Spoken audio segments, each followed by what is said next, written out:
Kisah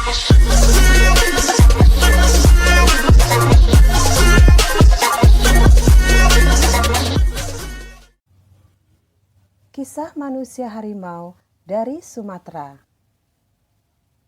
Betapapun anehnya, dan bagi sementara orang mungkin dianggap khayalan belaka. Namun, saya ingin menegaskan bahwa kisah ini berdasarkan kenyataan. Tetapi oleh karena kejadian seperti ini tidak terdapat di semua daerah tanah air, maka oleh sementara pihak, dia dianggap sebagai dongeng atau tahayul. Tetapi kejadian aneh di antara manusia yang kadangkala bergabung dengan dunia hewan terjadi bukan hanya di beberapa tempat di Indonesia, tetapi di seluruh dunia. Dunia yang sudah maju dan modern pun mempunyai kisah-kisah seperti ini. Cerita-cerita tentang penjelmaan kembali manusia yang sudah mati, entah dia jadi hantu, jin, atau hewan seperti babi, anjing, beruang, dan harimau.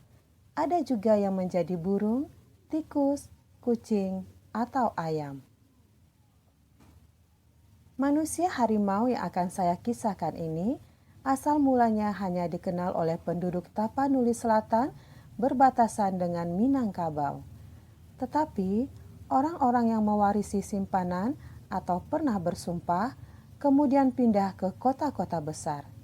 Dan kemanapun mereka pergi, piaraan, warisan, atau kutukan sumpah itu mengikuti mereka.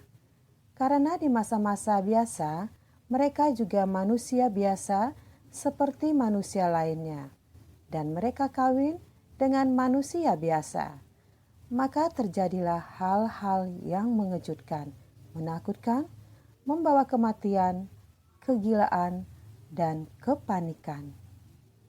Manakala Anda membaca atau mendengarkan kisah ini, janganlah Anda takabur dan sombong, karena makhluk-makhluk halus ini selalu mendengar dan mengetahui. Dan kalau mereka tersinggung, mereka membalas dendam yang tidak bisa ditahan oleh kekuatan apapun. Selama senjata itu hanya terbuat dari besi, waja, timah, dan sebangsanya. Matahari sedang hendak menghilang di ufuk barat ketika dia tiba di pekarangan rumah sahabatnya itu. Sahabat sekelas di masa belajar dan sepermainan dikala mereka telah lulus sekolah, tetapi masih belum meninggalkan kampung di Tapanuli Selatan sana. Mereka sekolah di Kota Nopan, tetapi keduanya berasal dari desa yang berlainan. Hilman dari Gunung Tua Padang Lawas, sementara Erwin dari sebuah desa kecil di dekat perbatasan dengan Minangkabau, di antara ranjau batu perbatasan dan Penyengat, sebuah kampung teramat kecil yang terdiri atas hanya beberapa belas keluarga dan tak seorang pun dapat dikatakan mampu. Ketika Erwin tiba di rumah Hilman, dia disambut hangat dan keduanya girang sekali. Hilman memperkenalkan istrinya Norma kepada Erwin yang sampai saat itu masih membujang saja. Selama 3 tahun belakangan ini, mereka hanya saling menyurati, itu pun tidak terlalu sering. "Bagaimana keadaan di kampung, Er?" tanya Hilman. "Sudah setahun aku tak ke sana. Ke sana terakhir 19 bulan yang lalu ketika ayah meninggal," sahut Erwin. Hilman dan istri menyatakan turut duka cita mereka. Tetapi Hilman juga teringat akan sesuatu lalu memandang sahabatnya. Tidak menanyakan apa yang dipikirnya itu, walaupun mereka bersahabat akrab. Selama 2 tahun sejak Erwin meninggalkan Tapanuli Selatan dan bermukim di Medan, ia bekerja pada perusahaan swasta. Sekedar cukup untuk kehidupan sehari-hari sambil mencari pengalaman. Setelah menanyakan pendapat Hilman, dia memberanikan diri ke Jakarta. Dia banyak mendengar bahwa di Jakarta selalu ada rezeki bagi tiap orang yang mau bekerja. Jangankan bekerja, mengemis saja bisa bergaji sekitar 500 sampai 1000 perak sehari.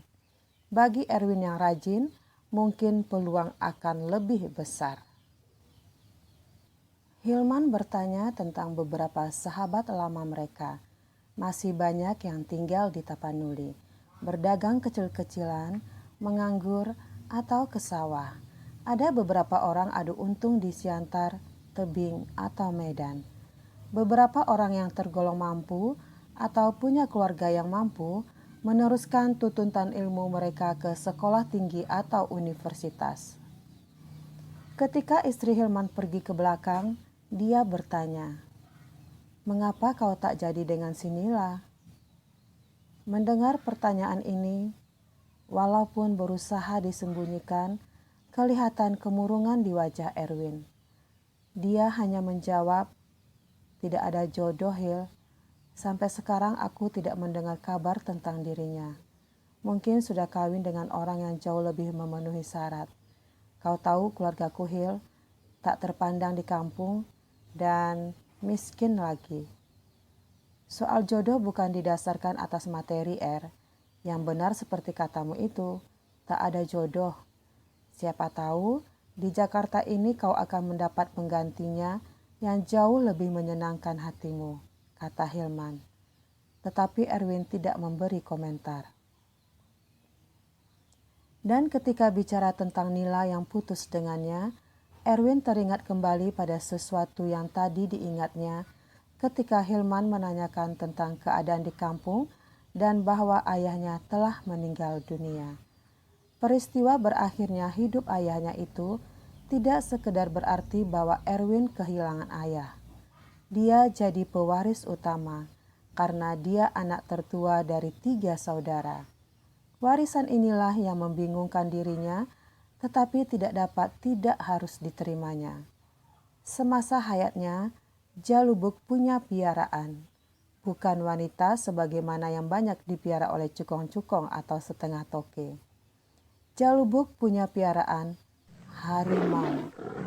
Bagi orang yang tidak mengenal dunia mistik, jenis piaraan jin, hantu, ular, harimau, dan sebagainya mungkin menyangka bahwa Jalubuk mempunyai seekor harimau yang dia simpan di dalam kandang, hasil buruan atau perangkap.